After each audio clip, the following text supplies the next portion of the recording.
Imagine hearing these words from your spouse after nearly 2 decades. I don't love you anymore. Not sure I ever did.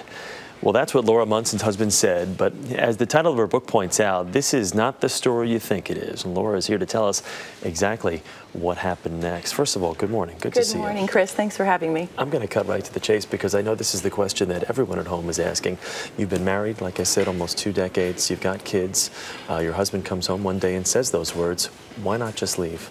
Well, I loved him. We've been together since 1988, and knowing him the way that I do, I truly felt that, like, this is a great guy. This is a family man. This is an equal and loving partner of mine, my best friend. For him to say those words, I knew that he was in deep emotional crisis brought on by career failure, and so many people are going through this right now globally. Yeah, but how were you able to process hearing those words after having that type of love for one another and the children? To think that this man that you love and that loves you could utter these words must have sent you into a total tailspin. Look, nobody wants to hear those words, I don't love you anymore. But people say all sorts of stuff when they're in crisis. And so my love for him had me go to a place of compassion and empathy. And so I said to him, I don't buy it. What can we do to give you the distance that you need without breaking up everything that we've created?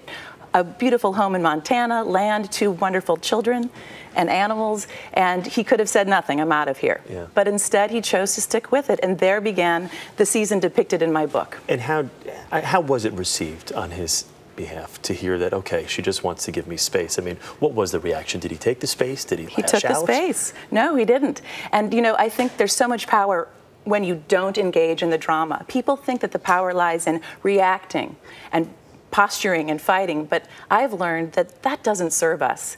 And during this time in my life, I really got to see what it was to pool your power. And yes, marriage is the entry point to this book, but really this is a book about empowerment and taking care of yourself, whether or not you're in a relationship. Yeah. And you said you can't take certain things personal. And you didn't take this personally. And how do you not take something like that personally? Because not even being in your position, I could only imagine hearing the words if it had been me and how personally I would have taken it. Well, first of all, it's about being responsible for things within your control. I could not control my husband, nor can anybody control another human being. Yeah. This was about getting in touch with my inner dialogue, my inner critic, who wanted me to fight, who wanted me to go into a place of victimhood, but I wasn't going to go there.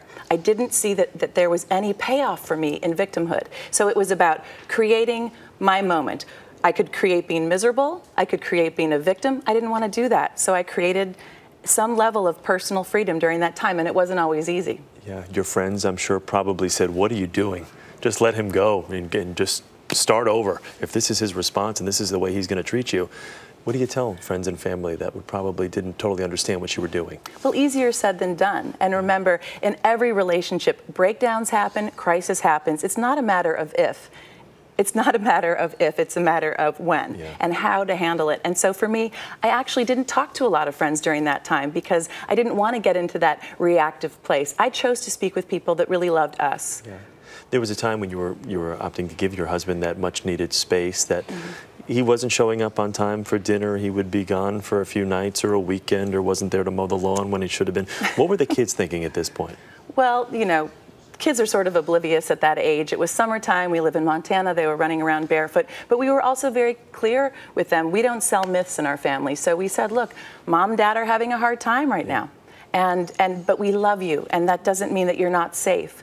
And so this was really a practice for all of us to be in the present moment, which is really all we have anyway. You had placed some time limits on how long you were going to give things another shot before you said, okay, time to cut bait and move on. What were those time constraints? Right, and this is a very important point because, you know, some relationships are meant to end.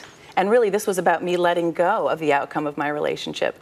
But I did give myself about 6 months, and that wasn't, you know, game over, end of marriage, but just to check in and make sure I wasn't in denial, that I wasn't being a doormat.